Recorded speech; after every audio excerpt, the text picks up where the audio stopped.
Welcome back to Mindful Eating Class 3. I'm Katie, the licensed clinical social worker here at the Blessing Bariatric Institute, and we're going to move forward with Mindful Eating Class 3. So the first thing we're going to talk about today is getting ready to weigh, and this can be a topic that causes people anxiety, but hopefully through this we can talk about some strategies that can help people. So weighing in is important because it allows you to celebrate and build confidence when you've lost weight. It helps keep you honest if you've gained weight.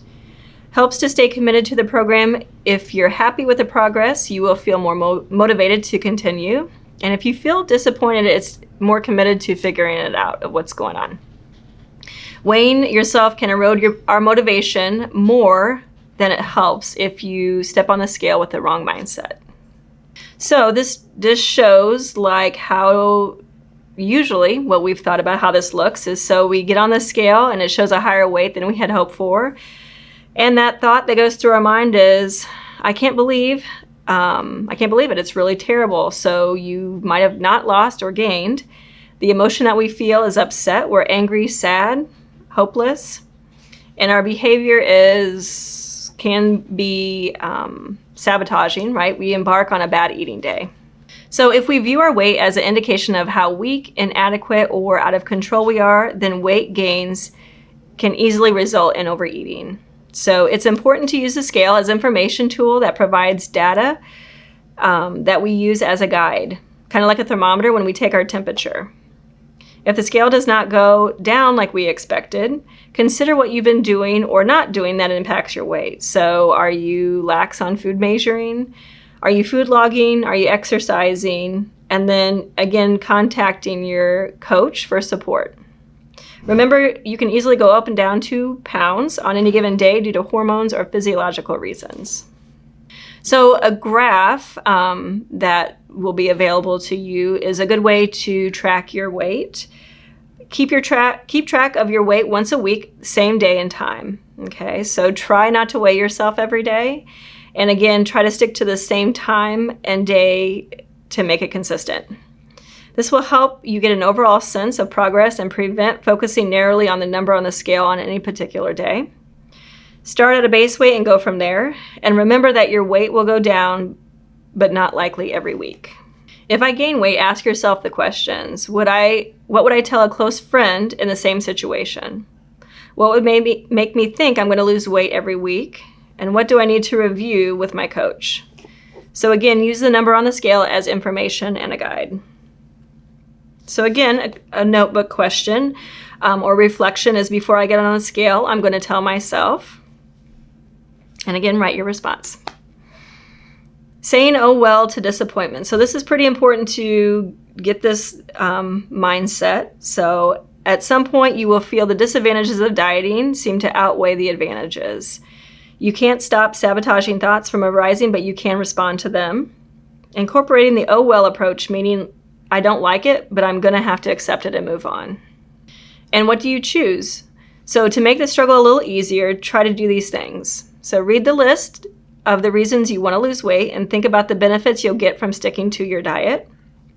Think about the following. Is it better to struggle about unfairness or accept it and move on? Everyone has unfair parts of their life. Put unfairness in perspective by making a mental note of positive things in your life. So the thought, I should not have to deal with this problem. The helpful response, or 3 choices that we have, is I can give up and stay at this weight, or more likely continue to gain weight. I can diet on and off, spend some days, months, years eating whatever I want and trying to stick to a diet, and most of the time weighing more than I want to. I can accept the fact that dieting isn't fair and move on, continue to do what I have to do to lose weight. So again, paying attention to our thinking. This has kind of been a common theme through these classes. So here's how you'll know if you are having a sabotaging or negative thought. You might feel tempted to eat something that you shouldn't. You actually eat something that you shouldn't. You feel tempted to skip doing parts of this program. You feel unhappy about some element of healthy eating. You can stop yourself from unplanned eating and engaging in other sabotaging behaviors by talking back to these thoughts.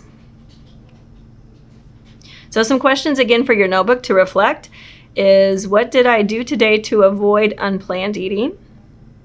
If I deviated or it didn't happen, why? What can I learn from this for the next time?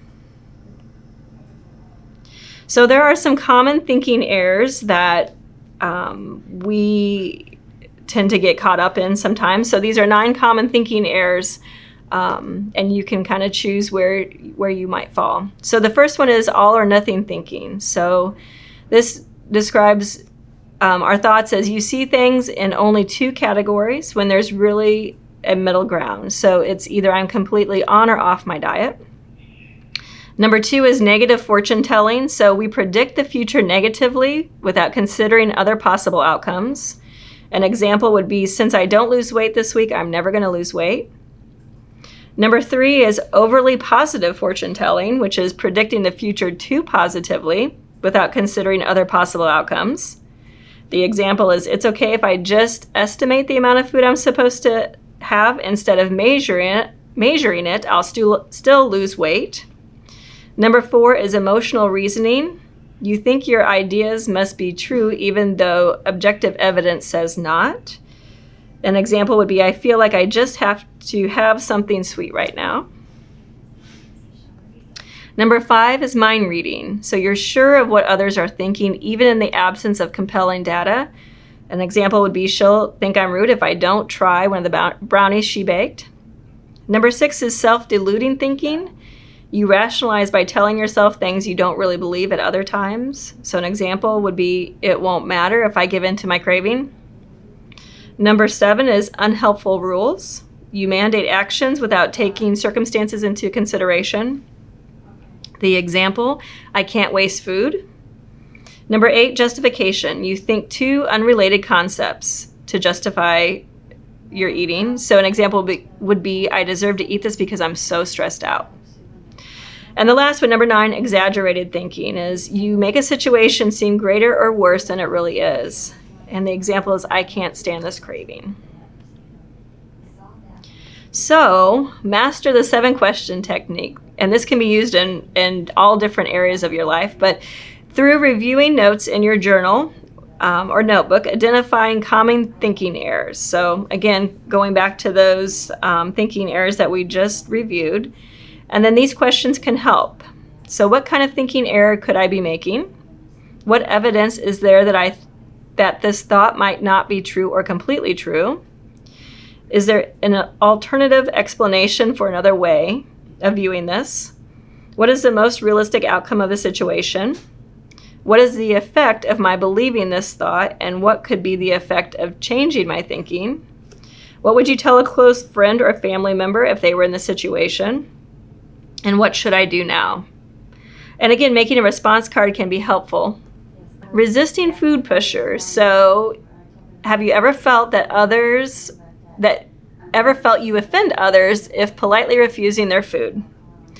So if you answer yes, you might have had thoughts that get in your way of your progress. So the first is that other people's desire to have you eat their food is more important than your desire to lose weight. The second is, it's wrong to stick up for yourself, especially when it means disappointing others. Thinking a different way. You're entitled to work toward your goal of losing weight as long as you're not maliciously trying to make someone feel bad. It's okay to disappoint others. Disappointment is a normal part of life. Their disappointment most likely will be mild and fleeting. And you need to consider yourself. So telling yourself, won't I be disappointed if I accept food and stray from my food plan? And why is it more important for me to please others than do what's best for me? And how to say no to others. So evaluate how you would respond to someone who declined to eat what you offered. Prepare how you will respond in those situations, and visualize your plan in action. So staying in control when eating out. This is probably a very important part of weight loss.